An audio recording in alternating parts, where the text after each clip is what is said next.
Welcome to the Build Business Acumen podcast, where we deliver practical knowledge and powerful guidance. Here is your futuristic host, Nathaniel Schooler. Today I'm interviewing Max Yoder, and he is the CEO and co-founder of Lessonly, the powerfully simple training software that helps teams learn, practice and do better work. And he's actually grown that now. He's got 2 million users, so he shares some great insights here. Well, it's great to speak with you again, Max. Yeah, good to be back. Thank you for having me. My pleasure. You shared so much value last time that I just thought it'd be rude not to, really, to be honest. Well, it was nice to hang out, so we need to hang out twice, and we can hang out 3 times, so we're on a good trend now. Exactly. I'd like to hang out more. It'd be cool, man. It'd be very cool. We're doing cool. a pretty good job, aren't we? Yeah. You know? So today we're going to talk about learning and development initiatives. Great. And I know because you run Lessonly, you know a hell of a lot about this, a lot more than I do. So I'm going to let you kind of take the floor, really, and tell me what you know, Max. Yeah, so over 7 years of building Lessonly, we've learned a lot about training because we make training software. So we help people ensure that their training programs are rich and successful and driving return on investment. Over time, we learned that everybody had the same question, and that question was, what am I missing? So people were running training programs, but they didn't know if they were hitting all the beats. So what we did was we took it upon ourselves to make sure that we spelled out what all the beats were. And when I say beats, what I really mean are like the steps in a successful training program. If you're doing these steps, you're probably doing it well. And then filling in kind of details within each one of those steps. We call it the better work training method because Lessonly is all about helping people do better work. So this is our training method for better work. And it's a 6-step method. Okay. It starts out with assessing your team and what it needs. So a lot of times in the assessment process, when you're kind of figuring out what do we need to train on, you talk to managers a lot and then you roll out a training program. We highly encourage you to both speak to managers and also contributors because contributors know what they need. So sitting down with contributors, doing some quick interviews and saying things like, what are you missing? What keeps you up at night? What question do you not want to be asked that if we could enable you on that answer, you'd feel a lot more comfortable? Get that feedback. Find the place where there's some overlap. You might find out that cross-selling rates in your business need to go up. So we're able to sell a product, but we're not able to cross-sell. And you might find out that that's something that is affecting both employees and the management team. If the management team doesn't hit that number, nobody feels successful. If the individual contributor doesn't hit that number, they don't feel successful. They also don't make as much money. So it's really important that we train on that. Once we've understood on the assessment phase what we're going to train on, we move to the plan phase. We have our cross-selling, and we know that we need to plan around how we're going to help people cross-sell better. So when you're in the planning stage, think about it in 2 ways. We're building the plan for what our training is going to look like. Is it all going to be on demand, computer-based? Is it going to be instructor-led in the classroom? Are we going to do role playing? You're planning that, but you're also thinking, who do I need to have on this committee for this training program to make sure it goes really well? Who are the key stakeholders? So this is where you're kind of building your team. And this team could be there simply for feedback, or they could be people who help you pull off those role plays or those on-demand trainings. Either way, surround yourself with a few key folks who can help bounce ideas off of. So during the planning stage, the first idea is get a draft for what you think your cross-selling training is going to look like. And then very quickly share that draft out with the people who are ultimately going to need to take it. Ask them, what am I missing? If the draft is 6 steps, or let's make it easier. If the draft is a 3-step program, 2 lessons, one instructor-led session, run those lessons in the instructor-led session by your learners, by the people who are ultimately going to take it, and say, anything else we're missing? What do you like about this? Just basically have them poke holes in it. Invite them to poke holes in it. Tell them it's your napkin sketch and you need their help. When you're finished with the planning phase, we move to the 3rd phase, which is the build phase. So I'll catch you up now. We've assessed, we've planned, and we've built. Mm-hmm. And now we're in the building phase. Those first 3 stages are really the stages for the subject matter experts, the managers, and the trainers to make sure they get everything aligned. The next 3 stages are really all about the learner. We're on the build stage now. You've identified what you need. You got 2 on-demand lessons. You've got an instructor-led session. What's going to go into those lessons? The build stage is a place where a lot of training programs fall down. And here's why they fall down. They get stuck building way too long. People tend to try to perfect training, what they call training modules, because their experience with training modules is this really high fidelity experience with these, it's almost like a production. That's not what people have ever really asked for when you really dig into it. Nobody was like, you know what I need for my training is this highly interactive production. Here's what they need from their training. They need it to feel like they're being heard, and they need it to feel like they're being helped. If they feel heard and helped, it's going to be great training. I don't care how interactive it is. Just listen to them, help them. So in the build stage, it's really important that you move fast, not dangerously fast, but get your first draft of those lessons out back in front of the learners quickly. Take an hour and then put them back in front of the learners. You're going to learn so much if you get out of the vacuum of your head. So please, please, please get out of the vacuum of your head. Once you've assessed, you've planned, you've built, now we learn and we practice. So now we've given the lessons out to the learners. Ideally, we've embedded practice scenarios in the lessons so that the learners can practice the things we're teaching them, give them a way to kind of test the muscle in a safe environment. And then we give them feedback. And we, of course, give them feedback in the instructor-led sessions. We coach. We tell people where their opportunities for growth are. We tell people where their strengths are. And then, lastly, we look at performance. So I'm going to walk you back through the 6 steps. We assess, plan, build. Then we learn, practice, and perform. The perform part is really where we get to sit back and say, how did we do? During the performance part, the teammate goes out and tries to cross-sell, and we have our benchmarks for how cross-selling went earlier, and then we have our benchmarks for how cross-selling is going today. And we look, did we move the needle? Ideally, when we set those benchmarks for our cross-selling was, we said where we wanted it to be after the training program so we could find out, did we do our jobs or not?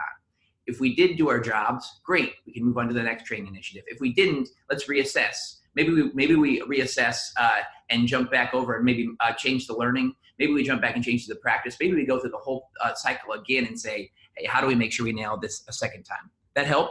Yeah, for sure. So really it's starting out with the goal in mind, how you want to develop that goal, exactly, and the result that you actually want to achieve from the training. Yeah. And then yes, break it down into very, very small steps and get feedback whilst you're building the course, right? Because you can build a course. You could take 6 months building a course. By the time you've built it, it's irrelevant, you know. It's irrelevant, yeah. People are like, I needed that 6 months ago. Yeah.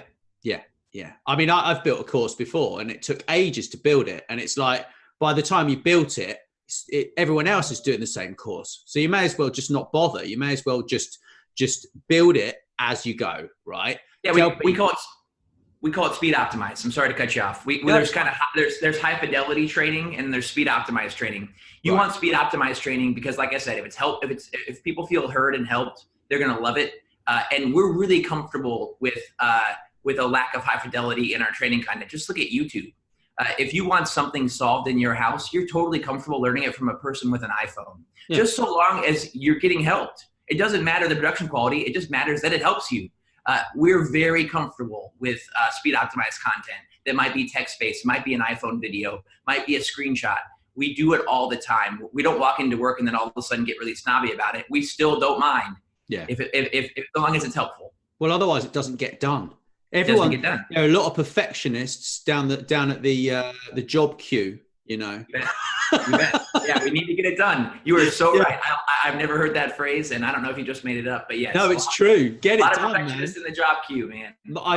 One of my mentors, he hates perfectionists. If someone says to him that he says in a job interview, he'll ask them, you know, about themselves, and if they mention the word and they say I'm a perfectionist, he would just run a mile. You know, I learned something recently about perfectionism. It was that is when we think about vulnerability and people kind of being genuine and saying, you know, I'm good at this and I'm not so good at that, and I'm really excited about this, but I'm really scared of that. One of the things that people try to do to protect themselves from vulnerability is perfectionism. Kind of they armor up is the phrase that I think Brene Brown uses to protect themselves from their vulnerability. So they try to be perfectionists. And that just ends up hurting everybody. That's not good for them. That's not good for their teammates. It's just a net negative across the board. Very, very interesting. Very interesting. So really it's a mindset of growth. Right. Like you need to have a mindset of growth. You need to be supported. I mean, anyone in work today has to have a mindset of growth, because if you don't, you are going to end up, I'm not going to say you're going to be out of work, but I'm going to say that you will probably end up not enjoying your job as much as you could enjoy it because of the way modern technology is kind of moving ahead so quickly. Everything is changing. So, you know, upskilling and learning is absolutely key to what we're doing, right? So, but you just got to have fun. Like, it's all about having fun, isn't it? And if you're not having fun, then you need to perhaps look at doing something else in your career anyway, really. Yeah, I think you need to know that you're not expected to have all the answers. I think we need to just kind of reset the standard. Like, you are allowed to not have all the answers. Of course that's the case. There's way too many questions. You're not going to have all the answers. You're allowed to ask. You're allowed to say, I don't know. You're allowed to ask, what makes you say that? You're allowed to say, help me understand.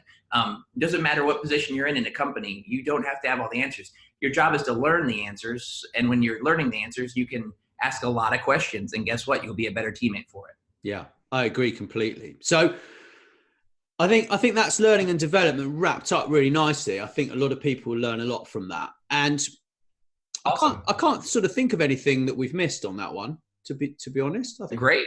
I hope it was concise. Very cool. I think it feels pretty concise. Yeah, it's very cool. So in terms of feedback, before we get into the real conversation about feedback, I've got my best prop out again, man. This is, to anyone who's watching this, it just looks like the 3D middle finger. I get it every time for Max. It feels like every time you pull that up that it looks like you've got a really small hand that is golden until you get it all the way up. It's classic. But my friend would be Eric, what's that? Oh, sorry. No, please. It would just be quite hilarious to learn that you have a gold hand in the middle of a podcast. But my friend Eric made me a 3D printed middle finger, to anyone that's listening to this on audio. Anyhow, so in terms of like feedback, right? We're trying to basically get better. We're trying to learn and we're trying to improve, right? Because that's what feedback's all about, isn't it? But if you're giving feedback to people publicly that is negative, then it's going to hurt them and it's going to damage the way they feel towards their colleagues, and then their colleagues will look at them differently. So I think the first place to start is asking you. I mean, you run a company, you've got over 100 people, and you know a lot about learning and development. So when you're giving people feedback, if it's negative, you're going to give it to them in private, right? You're not going to publicly chastise them, are you? Correct. Yeah. You want to give praise. You want to give public positive praise. But you don't want to be chastising somebody in public. That's just going to make everybody else scared to take a chance. Right. So that's going to harm the whole culture of the business or the entity that you're working for, right? Exactly. Yeah. Exactly. Yeah. So with feedback, how do you go about it? Sure. First, I try to get people in a mental model that I think is a really healthy one, which is really talking about, hey, if I have something in my teeth, I could walk around all day and nobody might tell me that I have something in my teeth. Have you ever seen somebody with something in their teeth and you've just kind of let it go? I know I have. And I look back on those situations and I put myself in the shoes of that person with something in their teeth. And I think how bad of a feeling it is to have walked around all day and then finally at the end of the day end up in front of a mirror and go, wow. I wish it could be worse. Yeah, but it could be worse. They could have a toilet roll like out the back of their trousers. Do you know what I mean? No doubt. It's just embarrassing. It's just embarrassing to not know, to not be able to see something that everybody else can see. And that's the main thing I want to take away from it. We know how embarrassing it is when everybody else wasn't telling us something. Mm-hmm.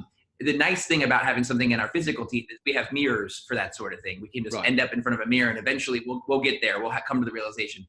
The same is not true for our behaviors. So I like to think about our behavioral teeth. We have things in our behaviors that people don't tell us about, just like they don't tell us about things in our teeth.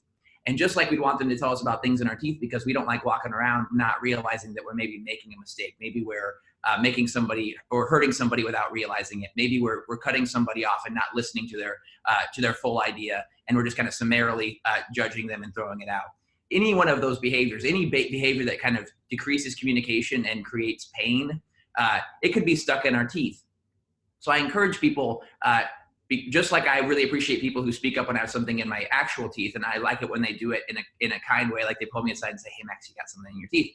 I really appreciate people who pull me aside and say, hey, Max, you got something in your behavioral teeth. A really easy example is one time I wore a T-shirt to a customer meeting, and the customer's culture was not necessarily T-shirt friendly. our culture's t-shirt friendly. I wore a t-shirt to a place that really wasn't, and they didn't make me feel badly about it. But one of my teammates pulled me aside and said, hey, this is a customer of ours. Let's try to think about their dress code as opposed to our dress code. Like, let's show respect for how they like to behave instead of how we like to behave. And I totally get that. This is it. T-shirt. And I'm good with that. And I can show up in a t-shirt here. We're relaxed. Yeah.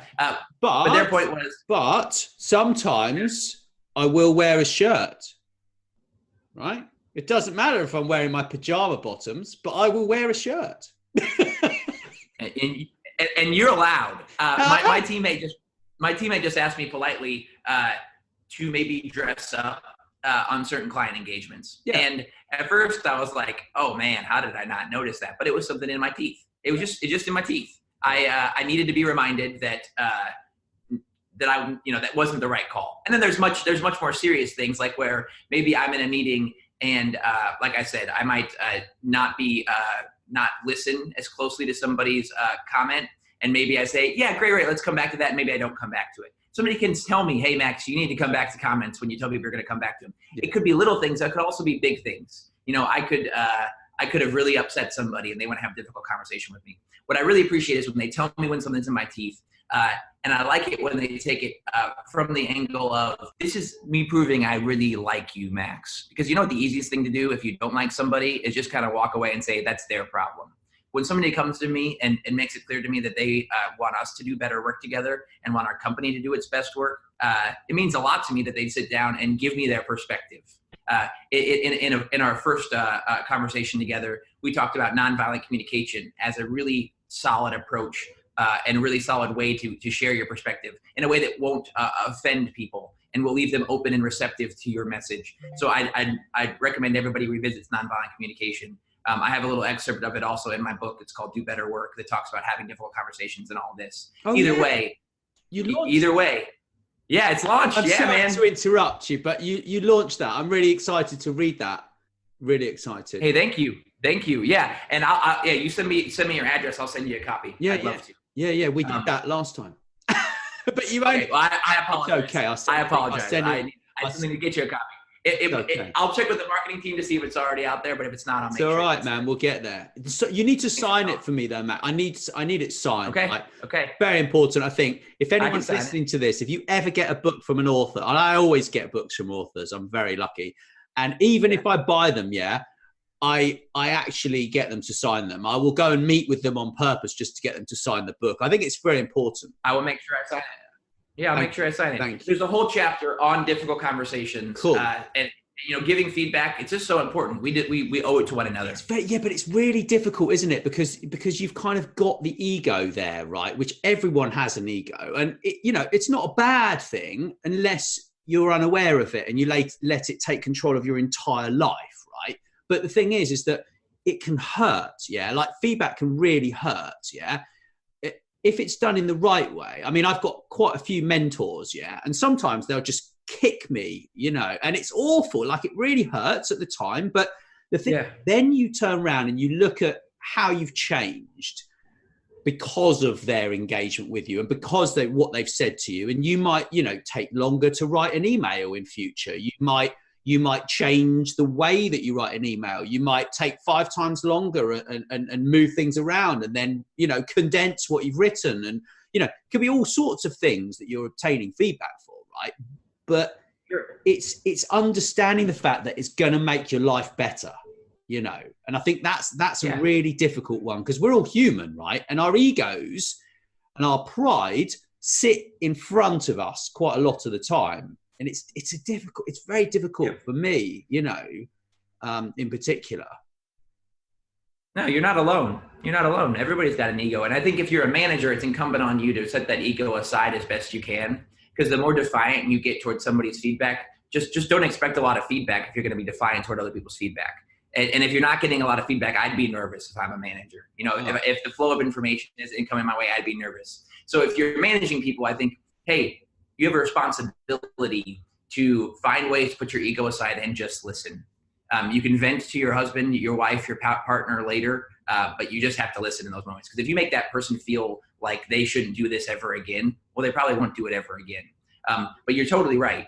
We have a really tough time receiving feedback. I like to think about it like this. If I don't get feedback that could be very, very helpful to me, I could live with that behavior in a chronic way. I could keep it with me week over week, month over month, year over year. If I'm willing to engage in the acute stress of listening to somebody's critique of my behavior, or having somebody tell me what they observed from me and how it makes them feel, I can make that acute stress instead of chronic stress. So I can chronically live with that behavior that creates chronic stress, or I can have an acute moment of stress where I can learn from it and then get past it. And I'd much rather have the acute moment of stress than chronic stress. Yeah. That enables change, very fast change. It enables change. Yeah. Yes. Yeah. And it helps you do better work, right? That's like your motto, isn't it? That's the jam. That's the jam. That's what we're here for. Well, that's it. There's a lot of headroom for doing better work. Yeah. We've got a pretty low bar for what we think is employment and kind of teamwork these days. And I hear a lot of people who just really hungry for a lot more compassion and a lot more camaraderie and just a lot more clarity at work. What are we after? Why are we going there? Those questions are not always answered.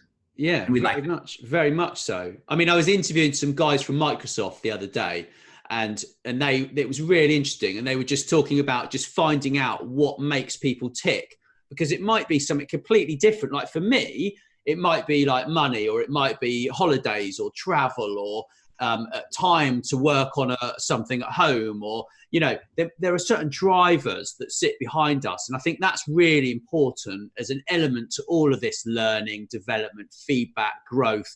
It's all related, it's all tied together, and that will be an interesting episode. I think you'll like that one, actually. I'd love to hear it. And you're right.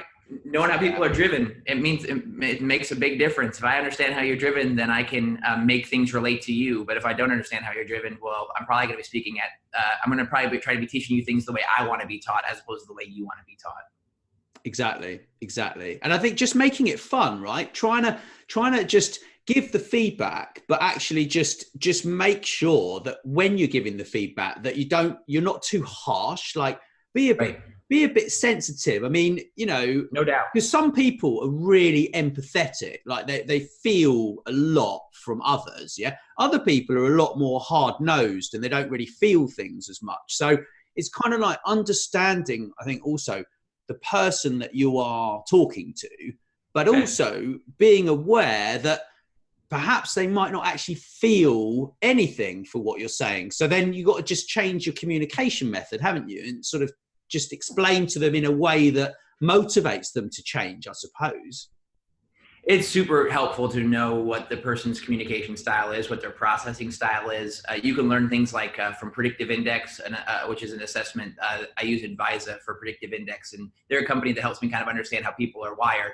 One of the things that I can see from that is if people are high patience or high formality, generally on high patience, they like to process, they need a little more time. So having the difficult conversation and then saying, let's revisit this tomorrow is a way better call than, hey, I dropped this on you, we got to talk about it right now. They just, they're not in the place to process. Other people want to process it right away. And so, and that's a level of empathy, right? Understanding where the person's at, how they feel, and making sure that you are being thoughtful about where they're at and how they feel. Wow, that's really interesting. Well, Max, you've been very generous with your time. I know you've got another meeting in 3 minutes. I appreciate this a lot. It was fun. And book time, it's book time. Oh yeah, I'll get you that address. I can't wait to read it. I'm really, really interested because my brain is just going like this right now. It's totally exploding with all the knowledge.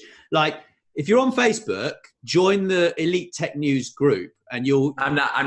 Oh, okay. Well, I'll just check out the podcast because I've got so many great episodes coming in the next 3 weeks, 4 weeks. It's going to be just insane. Rock and roll, man. Good job. And I want to make sure, I know I wrote down your address. I just want to make sure I've got it in here and that I've got everything. Don't worry. I'll drop it over to you. No problem. And if people want to, I apologize for the delay. It's all right. If people want to learn more about Lessonly, they need to visit lessonly.com. That's lessonly.com, right? Lessonly.com. Yep. That's perfect. And you can get the book at dobetter.work. So www.dobetter.work. Nice. Thanks so much for listening. Please subscribe, and wherever you prefer, share with your friends. And if you enjoyed the show, drop us a review on iTunes or wherever you listen.